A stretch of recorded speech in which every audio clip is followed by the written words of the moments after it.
Okay, here we go. Ready for another live stream that's really poor quality, but I'm going to try anyway. Because, talk to you guys. I really had a blast last.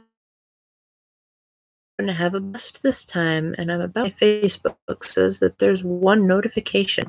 Alright, let's toggle this off so that I can give you guys my full and undivided attention. Dang, that guy plays a lot of instruments.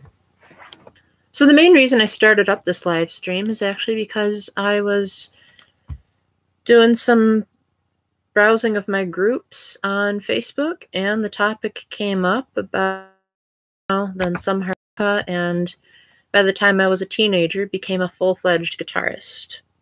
I've written quite a few songs, never gotten any of them published per se, but my earliest videos on this channel are of me playing songs of my own composition, although Love Like a Snowstorm, can we just agree to pretend that that song didn't exist? I did such a bad job on Love Like a Snowstorm. I really hope you guys never watched that. It is so bad. Just gonna shut down and talk. And this lighting is terrible. Let me try going like that. That's even more terrible. Okay. You know, Thomas Edison, it took him 10,000 tries. Yes, I knew you would show up. It took him 10,000 tries to make the light bulb work. So if it takes me 10,000 times to get a live stream up and running and being proper, then I'm going to persevere. I'm going to fight. I'm going to continue pumping the race. There's a song that's kind of like that, I believe. I think it's called We Are the Champions by Queen. Or maybe that was in Sonic Forces. One of the later levels is talking about, we're going to save the world. I'm actually one of the few people that beat that game. Anyway, you know, INT Paul, I think you're a pretty cool dude from what I've seen on your Facebook channel page. But I must say, I unfortunately do not know how to pronounce your actual name. So I hope you'll forgive me if I just pretend that I'm addressing you when I'm trying to. Because I don't think my computer knows how to punch in some of those characters. Ooh, nice name. Kind of sounds like something out of The Last Story for the Wii. Have you ever played that? Kind of reminds me of, what's his name? Well, there is Dunban in Xenoblade Chronicles. Then there is Dagban, I think his name was, in The Last Story. Yeah, sounds very Tolkien-esque. Very nice. So, Dachmar. Yeah. Yeah, no wonder why. Dachmar? So, like, dock is in a fishing dock, and Mar is in, like, Mario. Easy enough to remember. Okay, cool. Yeah, so, what kind of things would you like me to discuss in this live stream, since you're the first one here, and it's viewer's choice and all that? Huh. Very nice. Well, as for my last name, it's pretty self-explanatory, but I'm pretty sure it came from some Scottish folklore that said that there was this soldier who was so strong that he was able to pick up one of his comrades with one arm and popped it on a horse. I haven't personally taken one of those, but my dad did actually map out my entire genetics tree, and it was quite interesting to find that I actually have a little bit of Polish and Italian, something like 0.4% either way, which probably explains why I talk with my hands so much. But other than that, it really doesn't matter to me. As long as I look like my sister and as long as I talk like my parents, I'm cool to go. No, more like 0%, actually. I'm not very Polish at all. I don't know a thing about their customs, and I don't have skis or X at the end of any of my 4 names. Italian, maybe a little bit more Italian, but very, very, very, very, very little Polish. You know, I could probably copy and paste the results, but I don't feel like going through the slow-mo process of Facebook. Yeah, I don't know I really don't know a single word of Polish apart from like foods that are named after Polish foods. Like punchkis, I believe they're called. Those are really good. I'll eat them any time of year, even if it's not Mardi Gras.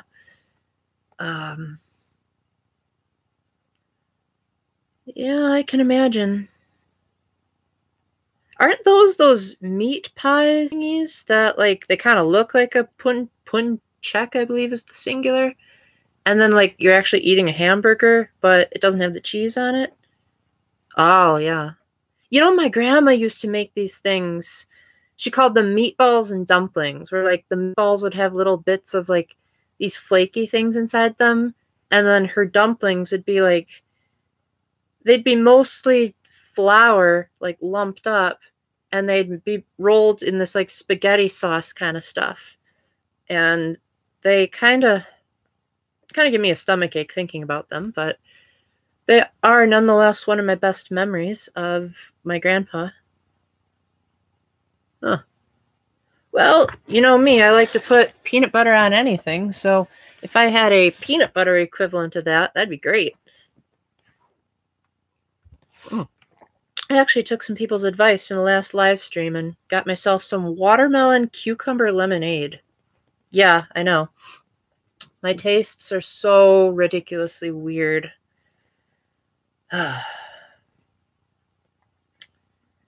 So, talking too much about ancestry would probably defeat the purpose of trying not to be too personal on this channel. I actually have tried that. I don't know about the Nutella part, but I've done peanut butter, honey, bologna, cheese, mustard, and pickles all on one sandwich. It used to be my favorite lunchtime meal.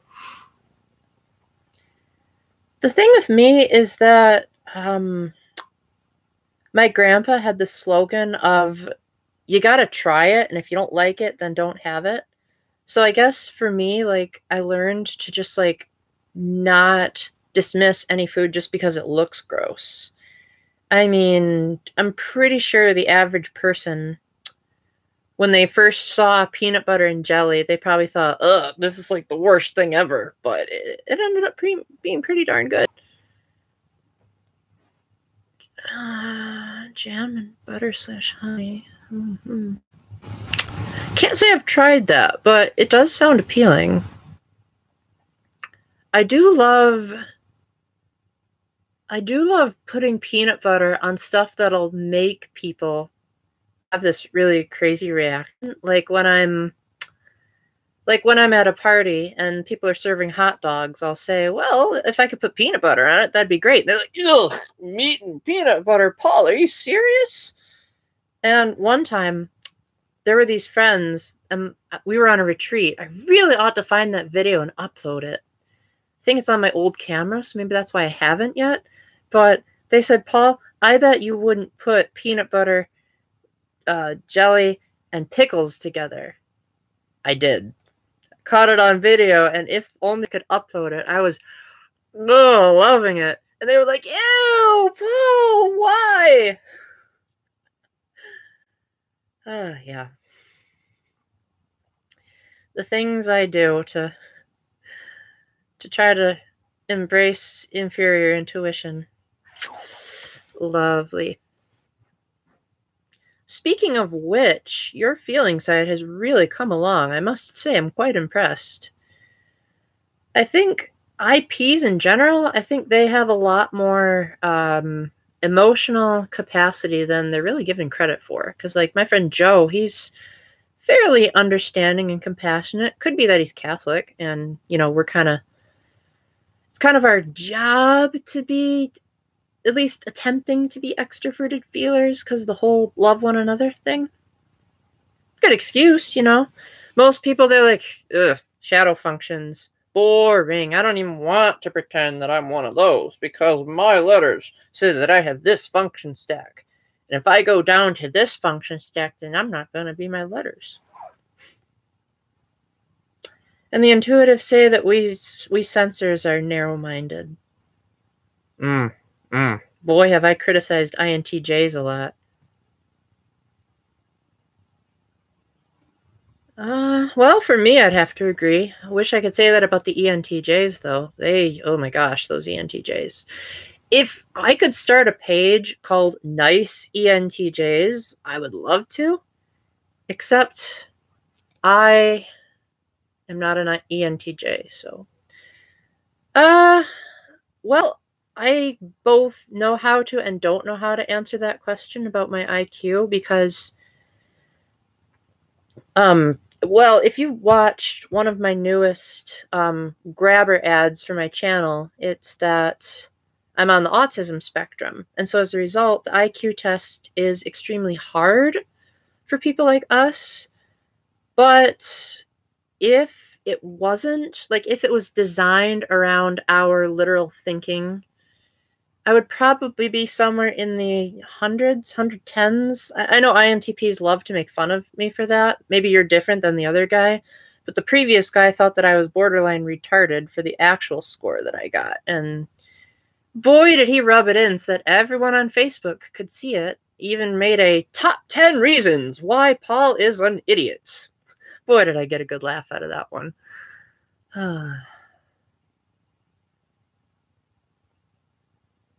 Yeah, I could see that. Well, the thing with me is that I would say I am selectively intelligent, more so with values as opposed to book smart. It's not to say I'm not book smart. It's just that I like to prioritize what's the most important as far as what I should be learning. Like, does it really matter if I've memorized the periodic table? I mean, it's not really that much of a practical use. However, should I know basic reading and grammatical structure? Absolutely. Why? Because I need to know how to communicate with people. Yeah, tell that to the guy on Facebook. I mean, I know he apologized, but it's still kind of fun to tell that story because, oh man, those INTPs crack me up so much by their obliviousness. I think I just scared someone away with that last comment. Sorry about that. Then again, if they're away, I guess that means they haven't heard me to begin with. Oh well.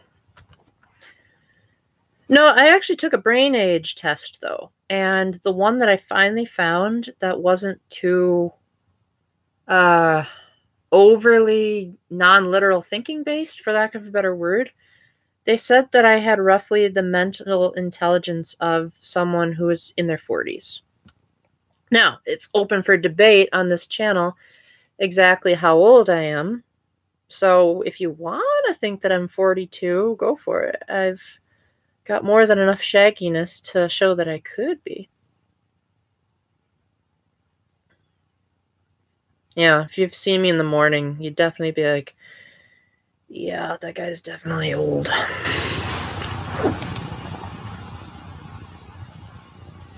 It's fun to hear people's guesses. Man, I remember I chaperoned a middle school conference, and I was told that I looked like a middle schooler. It was really bizarre. I mean, I can get maybe like, hey, Paul, I think you look like a high schooler, but a middle schooler? My voice doesn't squeak that much, does it? I intentionally squeaked it just to prove a point, but no, I am well past that stage. Thank you very much. Voice squeaking. Now that's a topic that needs to be discussed, but this is viewer's choice, so I guess I'll save that for if it's something that you want to continue on, or if it's something that you think is too much of a tangent. Something you got to get used to with extroverted intuitives, no matter where they are in the function stack. We love jumping around. So I love ENFPs. They love my tangents. They think they're funny, and they go along with them really naturally. So, question for you. Let me see if I can remember. Docmar. There we go. Docmar. What would you say is your favorite Myers-Briggs type to interact with? My favorite, I already said. No, but I have often thought that I come across as an ENFP when I'm in a conference-like setting, because in very rare situations, I do have these short bursts of energy, especially when I'm like, oh, I hope good luck with those people. Dominant, introverted intuitives, boy, do they love giving me a headache. My best friend is INTJ. If you look at our interaction videos, like our dual reviews and my INTJ interaction, you can clearly tell the literal thinking versus abstract thinking apart. Oh, INFJs. Boy, do I have a lot. That's actually my most watched YouTube video, the enigmatic yet awesome INFJs. And honestly, I wasn't even trying that hard to make it good. Ugh, good for you. ENTJs are a nightmare. Although my friends that are ENTJs are actually halfway decent because, you know, they're Catholic and all that. But non-Catholic ENTJs, oh my gosh. I would consider them probably comparable to how Harry sees the Dementors in Harry Potter and the Prisoner of Azkaban. Just run for the hills because you have no emotion whatsoever and you like to suck up everyone's happiness in the process. No thanks. No, people have mistyped me as ENFJ back in the day, which, oh my gosh, no. Mostly nowadays, if I get mistyped as anything, it's usually either ESTJ or ISFJ, but definitely not an intuitive, because while I do try to be creative on my YouTube channel, it's mostly just because you gotta have good content to show people. In real life, I'm very straightforward, and I like to make sure that there's very clear, precise communication, because otherwise I like get confused or I might mistake the sarcasm. Besides ENFPs, I really like ESFPs a lot. They always bring a smile to my face. They tire me out a lot, but I'm actually okay with them tiring me out. I like... well, I don't really type most of my good friends by type. I'd like to see examples of tertiary introverted sensing. To me, like, I can't even fathom that being a tertiary function. To me, it's like I don't even try to be I don't even try to be a dominant sensor. It just like comes as easily as breathing does. It's like nearly every second of my life, there's a new list or a new thought that I've had before. And usually when I'm talking to my girlfriend, I'll often say like, hey, so remember that person that I met 7 years ago? Yeah, dominant introverted feelers are pretty decent. I have an ISFP friend that I really enjoyed her company. Doesn't talk to me anymore for some weird reason. Never told me why. But I don't think it's a hatred thing. More of just like she lives way far away. And then I have a friend who's INFP. We have a love-hate relationship. Like, because she's a dominant feeler or dominant judger, I'm a dominant perceiver. I'll get to that in a minute. The door slams. Oh boy. So INFPs versus INFJs. To my knowledge, INFPs can be kind of ruthless at times. No, ENFJs have their version of it. It's called the ultimatum. INFPs, they talk really like they talk kind of like they're constantly on drugs. But then once you remind them, well, I guess I should say once I remind them that I'm a sensor and I don't talk like that, then all of a sudden they get so in my face that it's kind of unbearing. And I'm just like, are you secretly an ESTJ in disguise? Because you're like starting to get really bossy. But then as soon as I like confront them about it privately, then they pretend like they're all peaceful and whatnot and say, oh, good night. Nothing's changed between us. Super passive aggressive. Door slams. I would have to describe it as they feel like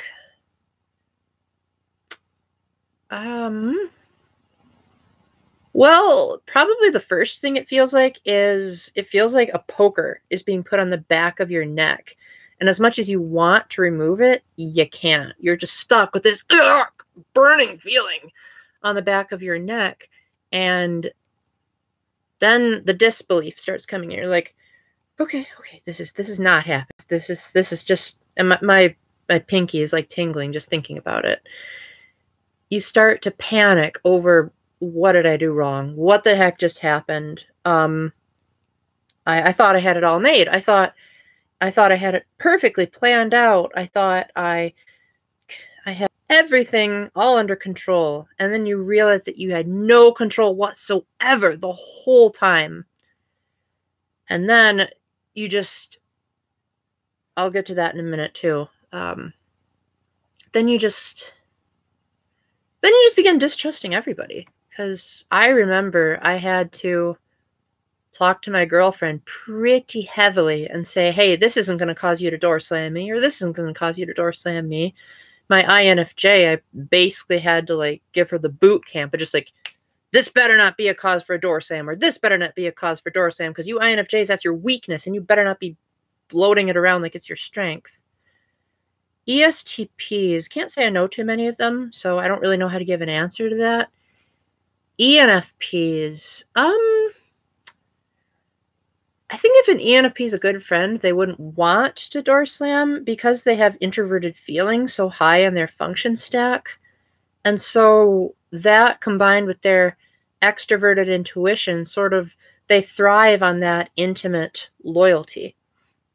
So I think if they did door slam, it would likely be that the person is consistently insulting them personally or someone that they care about, and they're personally very hurt, as opposed to the INFJ where they'd probably say something more along the lines of, I think that there's an unhealthy amount of progress going on, or I feel like you need some personal growth before I can continue being your friend, kind of deal. And it's like, well, what if I do get the personal growth?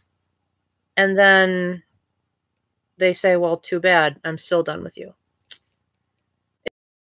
Is they would probably at least give the benefit of the doubt, but I can't see an INFJ or an ENFJ doing that.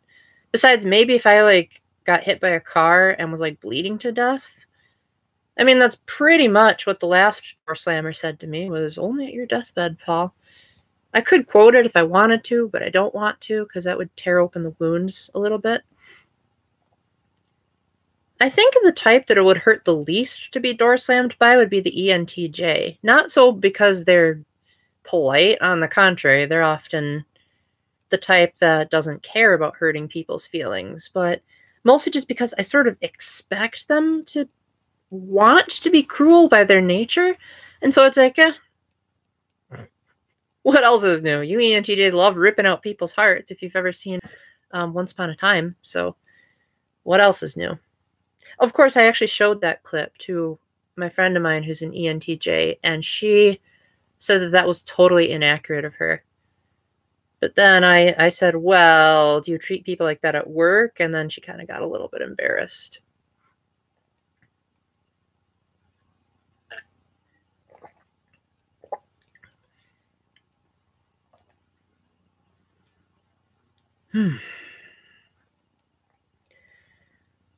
Now, from your perspective, because you seem like you prefer intuition over sensing, whatever type you may be, because I know you mentioned in the last live stream that you were confused about your type. So what What would attract you to a dominant intuitive so much more than a dominant sensor like me, in your opinion? Agreed. At least with extroverted intuition, I kind of get it because it's bottom in my function stack. But introverted intuition, it's sort of like, it's like there's always a plus button when there should be an ending. It would be kind of like, okay, here's a perfect example of extroverted intuition versus introverted intuition. We'll use Once Upon a Time, my favorite TV show, which is about to have its finale on Friday. So, extroverted intuitives are like the kind of people that take like a happy couple that was paired up in Once Upon a Time, and they say, ooh, I wonder what fun things could be done with these characters. Like, say, so-and-so get married, and they end up surviving. And they say, ooh, I wonder what kind of house they'd have, and I wonder what kind of kids they'd have. I can envision that myself, you know, like, I try to see where they might have gone. Introverted intuition, on the other hand, is more of just like wanting continuation even when it's not necessary. So, like, for example, season 6 of Once Upon a Time ended things really, really well. Had they just stuck to the end, or happily ever after, whatever you want to call it, at the end, I would have said, okay, cool, that's the end of the series. But the creators must have been dominant introverted intuitives, because not only do they like to talk in riddles, but they said, oh, well, we'll just have a soft reboot of the series and keep things going. And it's like, no, they didn't need to be kept going. But I'm relatively pleased with what they did, so I guess it was an okay payoff, just not something I would have done. Good for you, because I certainly don't. Not both of my parents are dominant judgers, but at least my mom is an ISFP, so that definitely helps. I can't say I've met too many ISTJs or ISFJs. The person I thought was ISTJ was actually an INTJ. He thought that I was more of an ISTJ because of my Asperger's, but in reality, he's just better at grasping hidden meanings and philosophy than I am. Me, I'm more of a straight talker. Boy, do I know how to rub people the wrong way if they're intuitive feelers by it. But like when I'm learning about religion, I try to summarize it, usually with some kind of humor. Like I'd say, ooh, well, St. Paul, he probably should have worn sunglasses before he was knocked down. then the feelers would be like, how dare you, Paul? God wanted to work his magic in St. Paul. I know God doesn't use magic. It's an exaggeration. And I'd say, it's just a joke, just a joke. Calm down. I know St. Paul was a brutal ESTJ, but I'm pretty sure even he had a sense of humor. Okay, so back to my original question that you had, or that I had towards you. What are some examples in your life of where tertiary introverted sensing has been properly developed, or where it got in the way of something? And I'll shut up for a minute to give you time to type, because I know it takes a while.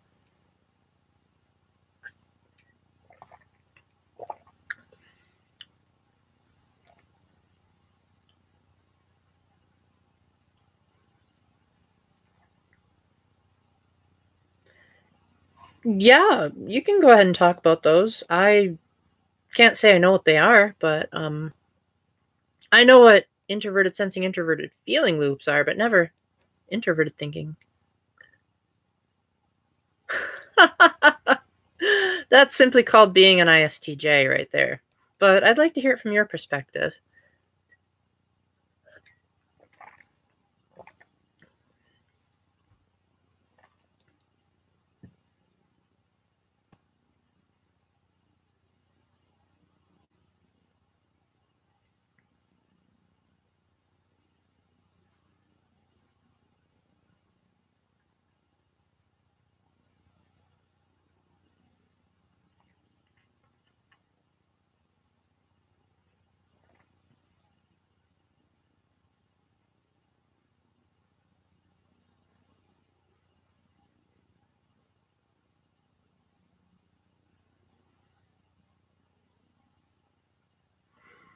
Well, I know ISTJs do have a problem with being rigid, so I'm really curious how you differ from us. Except I think with us, it's more so of it comes naturally to be rigid. Whereas maybe for your type, it's more of like a stress kind of deal. Although with my upbringing, I've had to learn to be more flexible. So I've definitely reconsidered typing myself as ESTP on a bad day.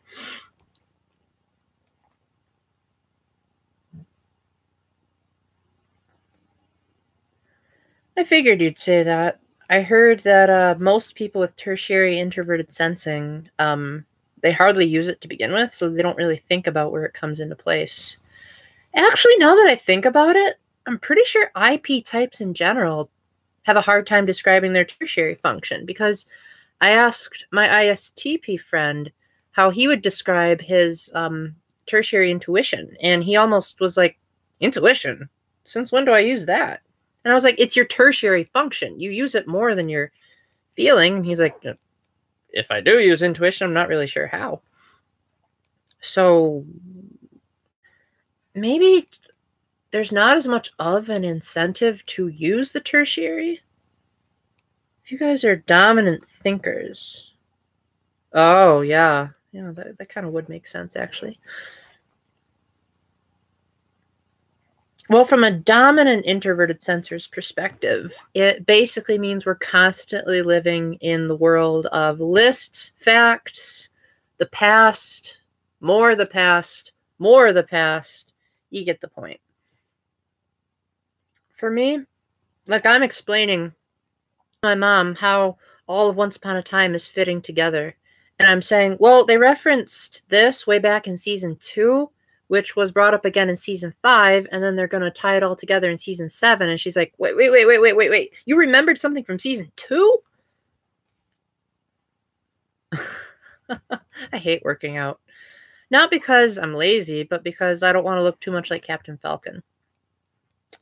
But I do like taking walks, provided that I'm not working like crazy. I went for a nice walk today, and I really like the cold weather.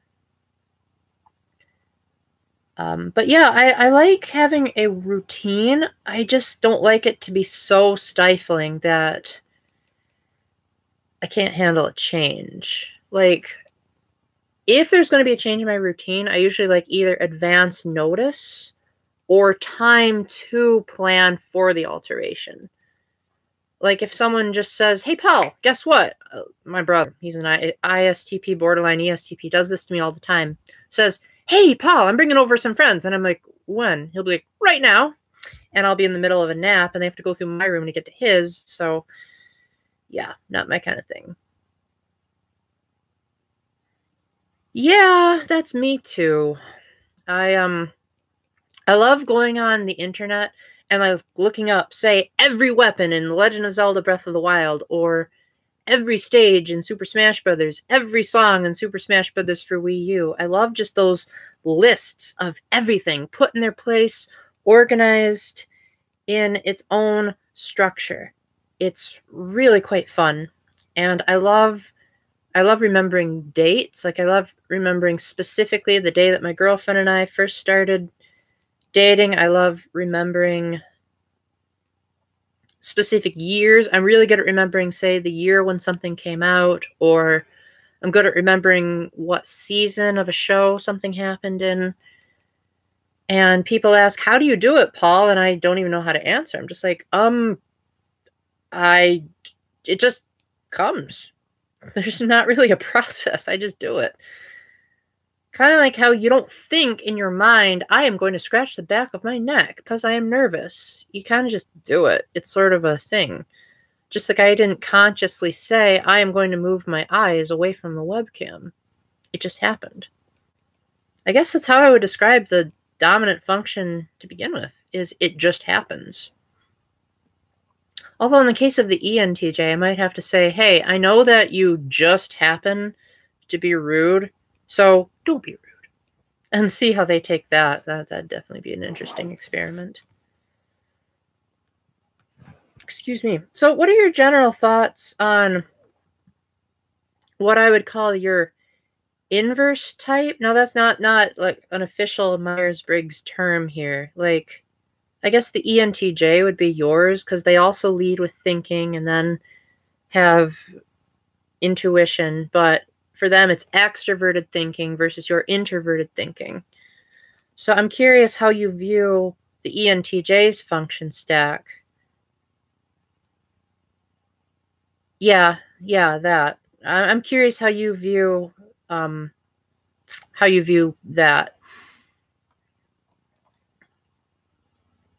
And while you're typing that out, I'll answer it for myself. For me, my inverse type would be the ESTP, I believe. Oh, that's an easy one. If you're a dominant extroverted thinker, you're mostly concerned about, being bossy, being, very scheduled, rigid, on time. Things are your way or the highway. You're constantly thinking about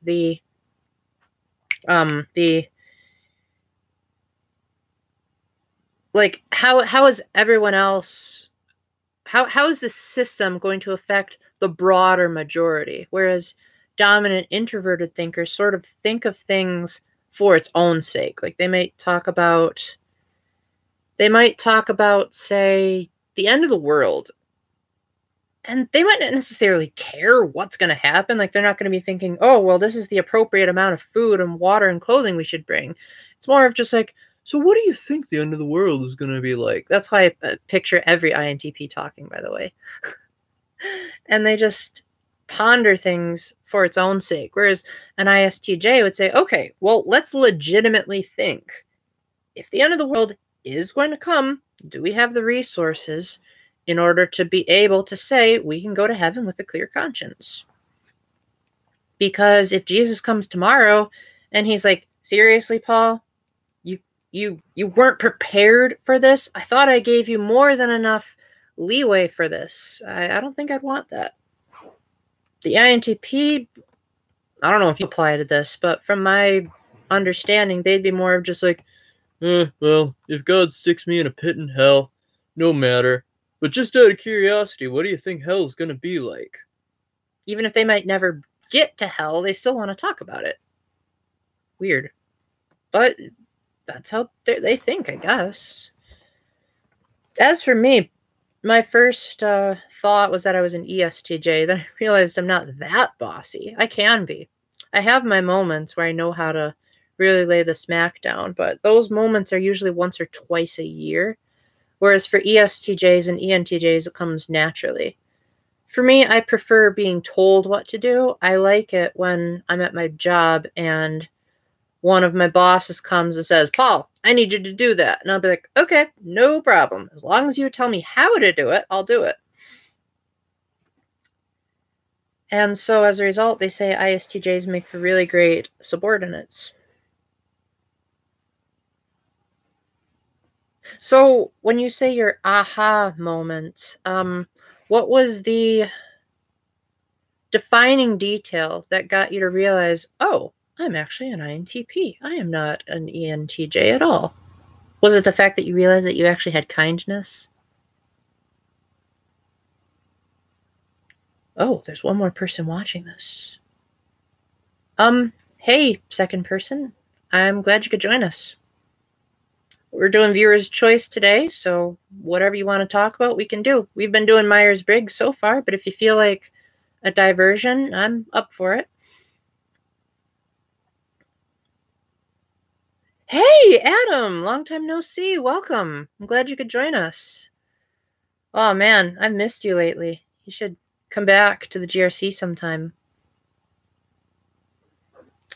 Yeah, I've been taking a break from work lately, and I'm really glad for it because they've been working us to the bone.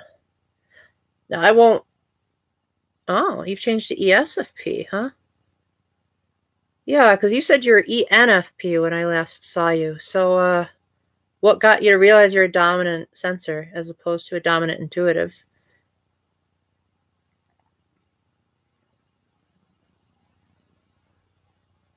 Yeah, that stinks. But they have programs Thursday nights at 6:30 if you feel like coming to that.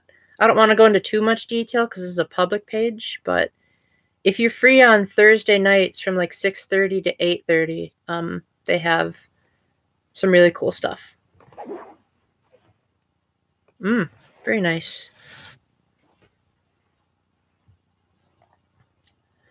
So, just to make sure we're clear, ESFPs, they're very much grounded in the real world, whereas ENFPs, they like thinking about possibilities and like what could be.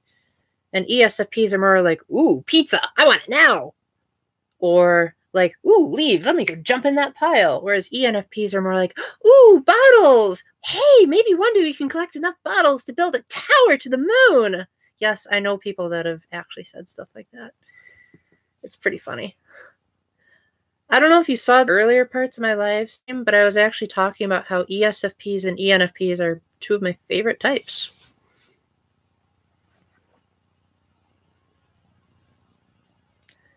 So one thing that would be silly me, I've been super rude. How have you been doing here? Or have you been doing lately, Adam?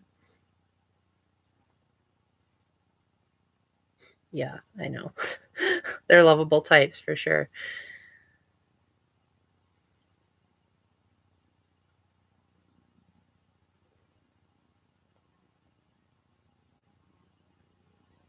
Oh, and if you ever get confused about your type again, I have quite a few interactions I've done with ENFPs on this channel, but I also have one with an ESFP. So if you ever wanted to compare the two, they're just a click away.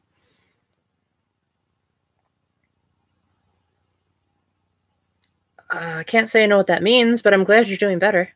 As for me, I've been going through a bit of a rough, I don't want to say breakup because I'm still with my girlfriend, but friend, a rough friend tearing apart-ish. Yeah, I'm glad we can have a three-way live stream. I love that name. Dokmar. Like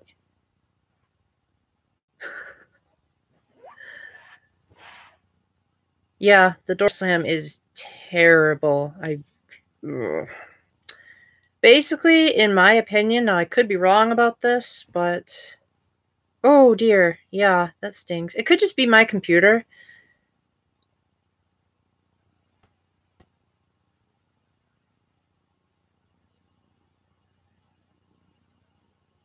Did you mean to say a guy? Okay, good. No, actually, guys, if you're worried about, just Adam. Well, good talking to you while you were here.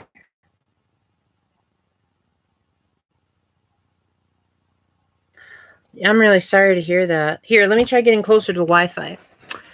Maybe that'll help. I mean, I'm literally right next door to the Wi-Fi, so I don't see why this should be a problem.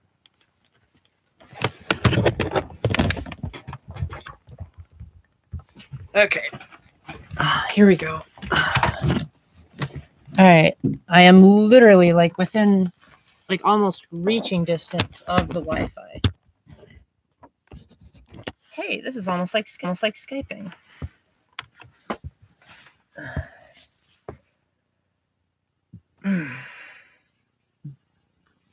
Anyway, Adam, we were talking about the door slam earlier, which is when a person here. Let me type it out in case your internet connection is faulty.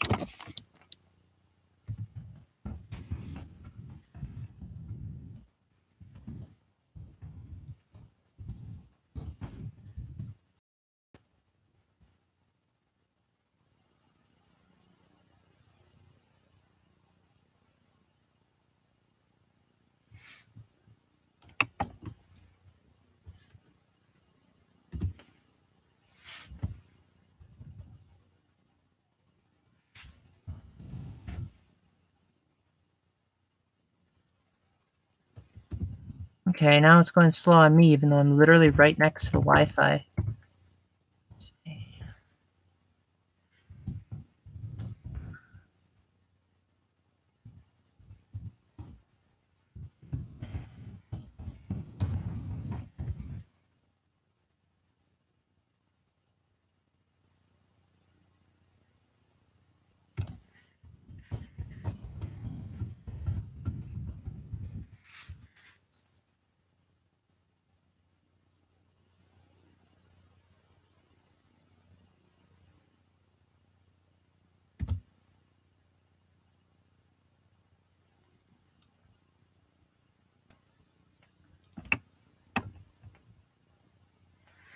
Okay. If either of you are still here, type something and tell me how my connection's going, because I'm not really sure how it is on you guys' end, but my Wi-Fi is all the way up. Yeah, tell me about it. You ever experienced one of those things before, Adam? Because I have experienced at least 3. To be more accurate, maybe more like 24. Yeah, it has to be you by now, because I've literally done everything I could do to get close to the Wi-Fi. Well, anyway, once you get your connection settled, yeah, how do you cope with like people just saying, "Okay, I'm done with you. You're history. You're toast. You're dinosaur droppings for all I care." Of course, they usually say it all nice, like, "I'm doing this for your own good. I'm doing this to make you happy." And then in the process, you're like, "No, it takes all the effort in the world to wake up, dearie."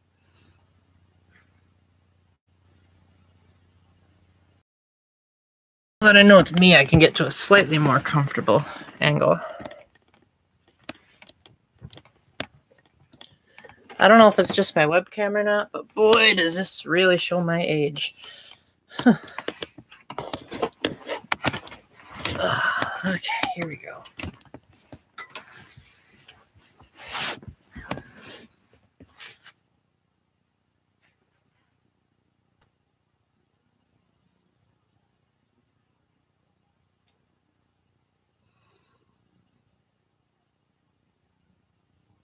Well, that I can understand. That's not exactly what I call the door slam, but yeah, that still hurts. Yeah, I totally agree. Quite a few high school friends of mine kind of just dropped off the face of the earth after a while, and that was really painful. Too, except I typically don't have more than one guy hanging out with me at a time. Maybe it's because I'm hopelessly heterosexual, but for me, I don't know. It's fun to have a variety of people around.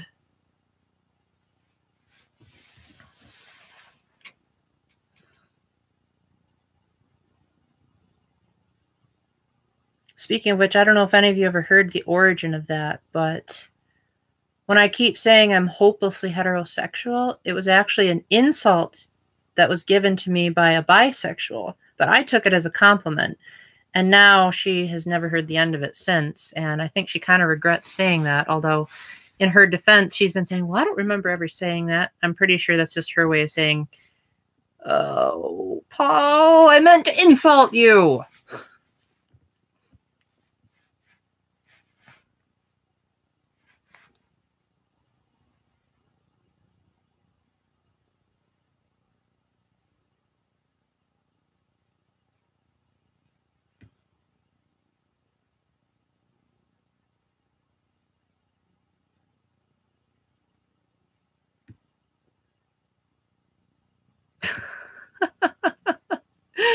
Yeah, that's okay. I mean, if it's not in my nature to read too much into things. Typically, I don't trust my hunch much. I just get the basic info, and that's about it. Cognitive functions are actually more reliable than the letters. So if you're gonna go around telling people you're ESFP, make sure that you know how to back up and say, well, that means that I'm a dominant extroverted sensor. Because if you don't know that, then the letters are kind of pointless. First dropped up. And your C, that stands for General Nutrition Center. But then you forget about the little details, like what type of nutrition do you want from the store? Because you're not just going to buy every glob of everything. You're going to get a specific type of medicine or food when you're there. So in the same way, the letters narrow down specific ways of thinking. It's okay. I won't judge you. Okay, cool.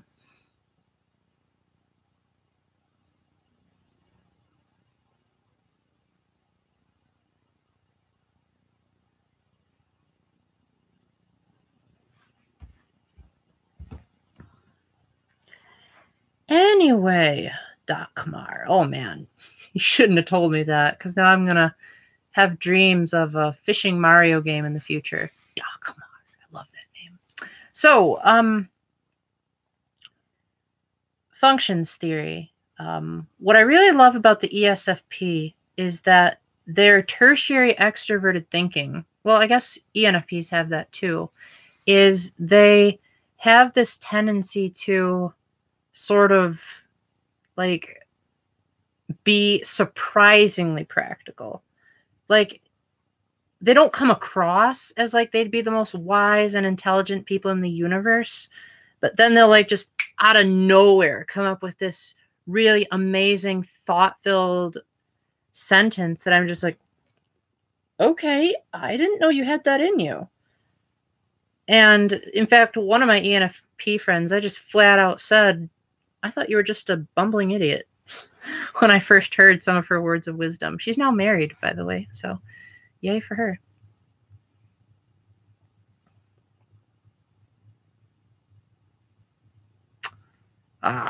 Phones.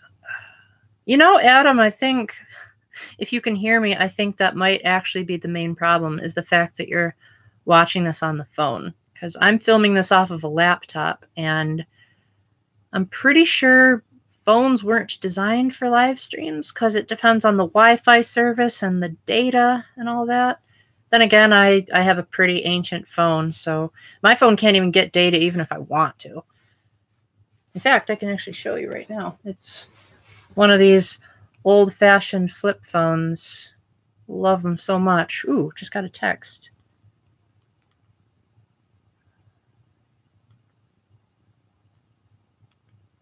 That's nice. I may be a thinking type, but I do love messages of encouragement. I don't always believe them at first, but once I get in my right mind and get out of the stupid loops and inferior grip, then I begin to think, you know what? I may pretend to be all tough, but inwardly I'm a big softie.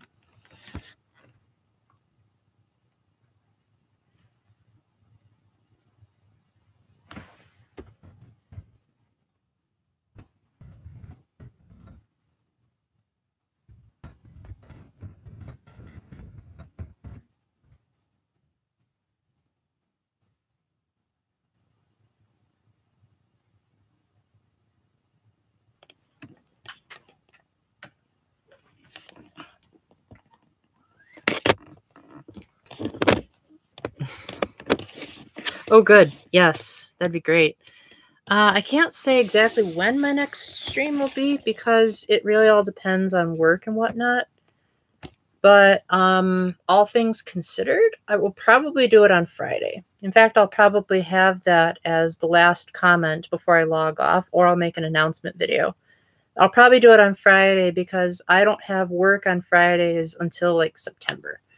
So that's really great.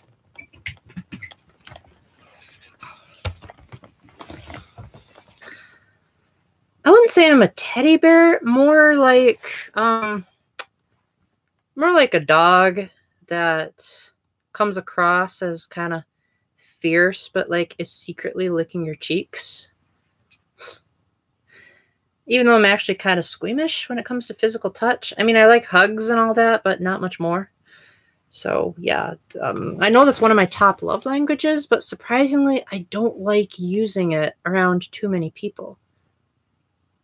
Well, I've been really hard at work writing. You've heard me talking about Zero Time Dilemma, right? It's this game that involves a lot of the multiverse theory and whatnot. I've been writing. Well, I mean, I've already written a full walkthrough of the game, plus its 2 prequels. Now I'm writing sort of a miniature novel. Now it's more of a miniature novel of the 3rd game, but from one character's perspective. And I won't spoil it in case you want to read the walkthroughs for yourself. Yeah, that's kind of how I am.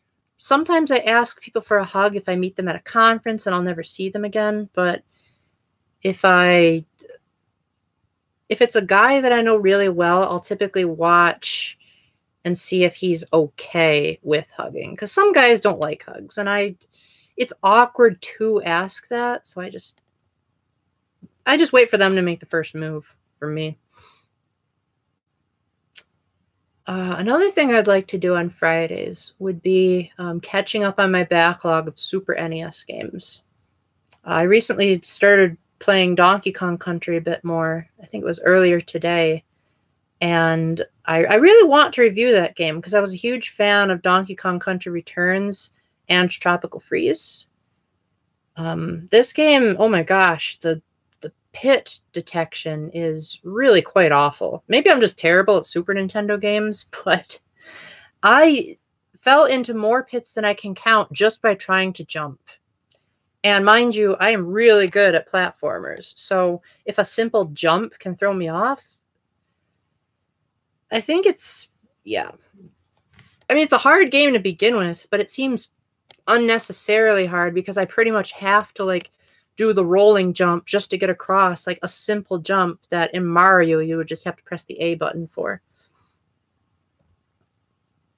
Although I have to admit, the game has a pretty solid soundtrack for a Super Nintendo game. Normally, I don't like Super Nintendo soundtracks because they sound like they're being blown out of a kazoo.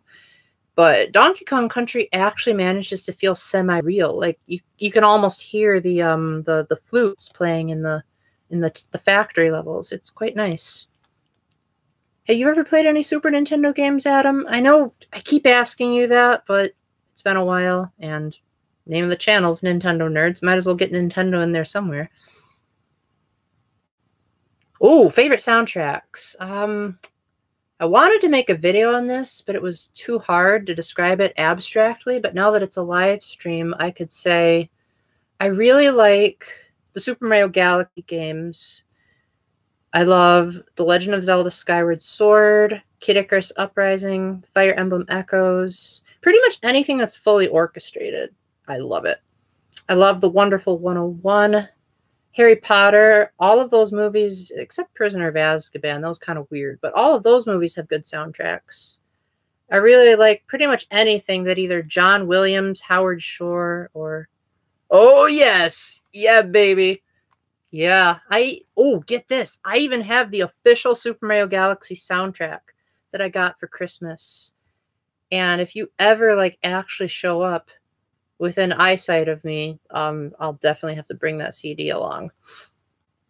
It doesn't have the entire soundtrack, mind you, but it does have all the good ones. Like, it has Gusty Garden, Good Egg Galaxy, Battle Rock Galaxy, most of the orchestra pieces. It has a couple of boring ones in there too, but it has all the ones that would be like Smash Brothers worthy. Yes, we shall. Hey, if you come to the GRC again, you should bring your guitar. Oh wait, I forgot to ask if you even play instruments. I guess when I see the word jam, I think of like a jam session. If that means we shall see each other again, then yeah, definitely. Can't say when I'll be around the college because that's still uncertain, but I can say that I will be back at least in 2 weeks. Ooh, that's impressive. Very impressive. Hope I'm not boring INT Paul to know what happened to him, but, well, glad you're here. Yeah, I was saying earlier in the live stream that I played a little bit of piano when I was about 10 or so, and then I've been a guitarist since, well, I was homeschooled, so this is kind of hard to say, but roughly junior, senior year of high school, I've been a guitarist since then. Not the best in the world, but I did get a couple of songs on YouTube, and that's better than a lot of people can say. I actually plan on eventually recording a song called Praise You for My Broken Heart, which I wrote like 3 years ago, but no, more like 5. It was roughly 4 years ago to deal with coping.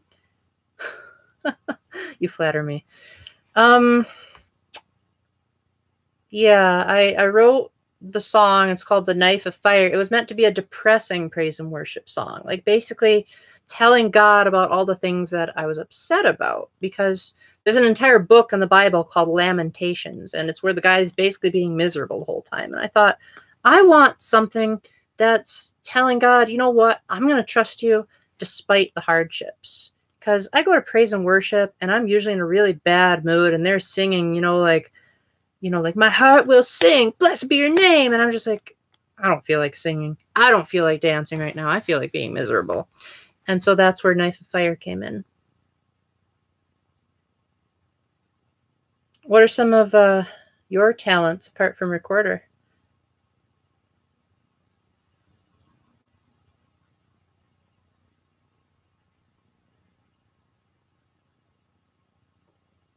Glad you think so. I don't remember if we're friends on Facebook or not, because I don't think we've really talked, but it's the Knife of Fire. It does have the lyrics on Facebook if you ever want to check it out.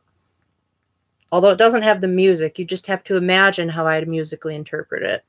Haven't given up, though. My 6th graders gave me a songbook to write my songs in, and yeah, knowing you, I wouldn't put it past you. Nice. Yeah, just, I don't know if you can do it on a phone, but you'll need to look up Facebook notes. No, I haven't, and that's because I'm kind of a selective Facebook adder. I usually wait to figure out if the person's trustworthy first, or I check their mutual friends. But if you want to add me, go for it. Well, I guess I could add you too, but since I'm a night owl, I prefer to be doing night owl-y things, like either live streaming or YouTube videoing at this time of night. So if you feel like just exiting out of this live chat real quick and being like, ooh, friends, go for it. Won't hurt my feelings.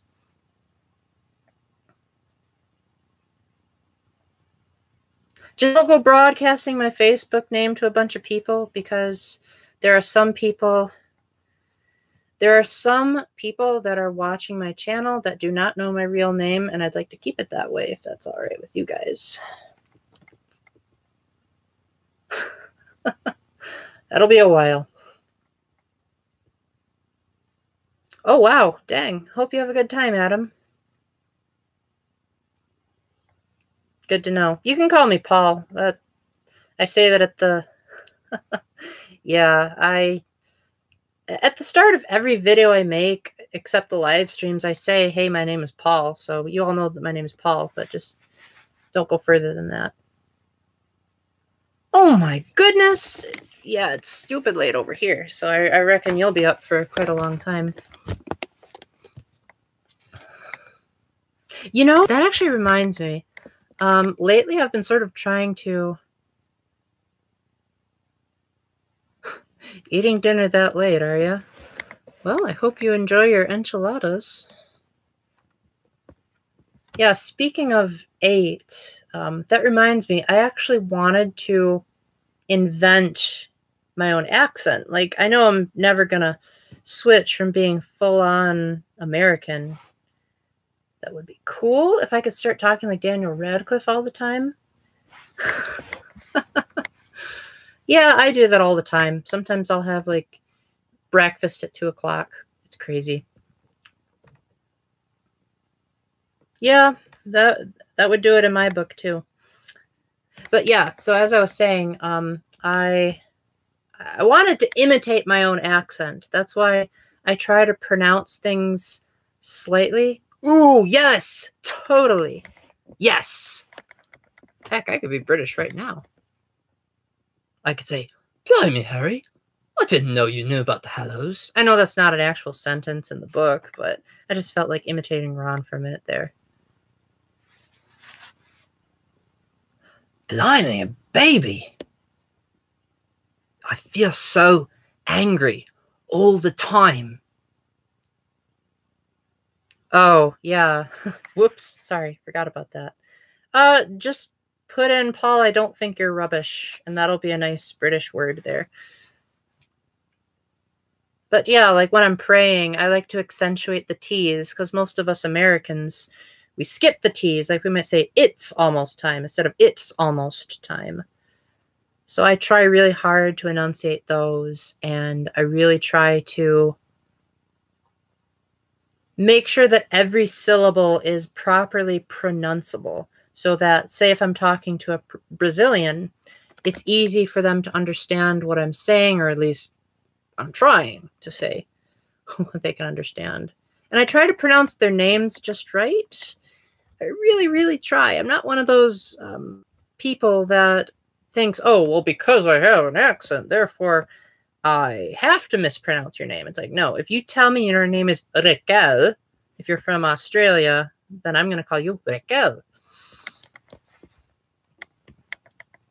Or if Adam, you just randomly said to me, it's Adam. You call me Adam or you call me nothing. I'll be like, okay, I call you Adam.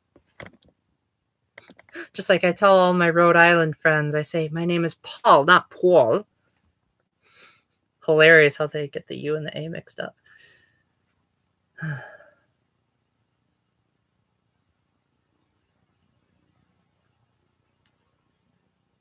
Alrighty then. Well, I think I'm going to end the live stream here. What's your name again? Docmar. I love that name. If you're still up, I will keep my Facebook logged in for a bit. If not, then I'll see you around at the next live stream, hopefully. Adam, thanks for joining me. Hope you have some good enchiladas. Yeah, you too. Have a great night. And thanks a lot, guys. This was a lot of fun. All right.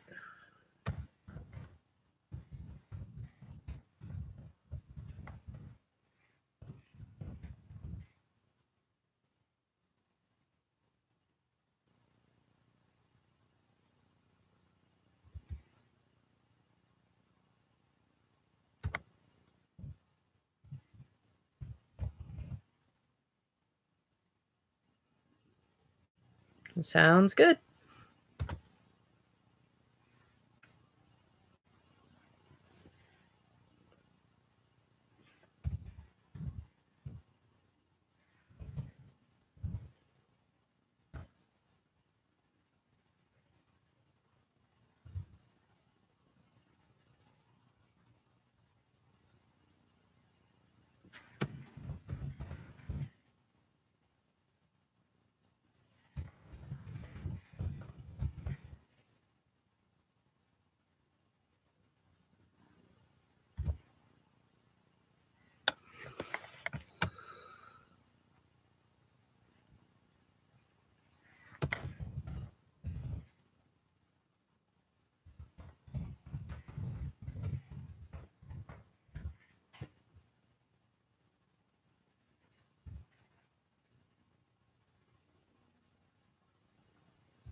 All right, well, I finished typing, so peace out.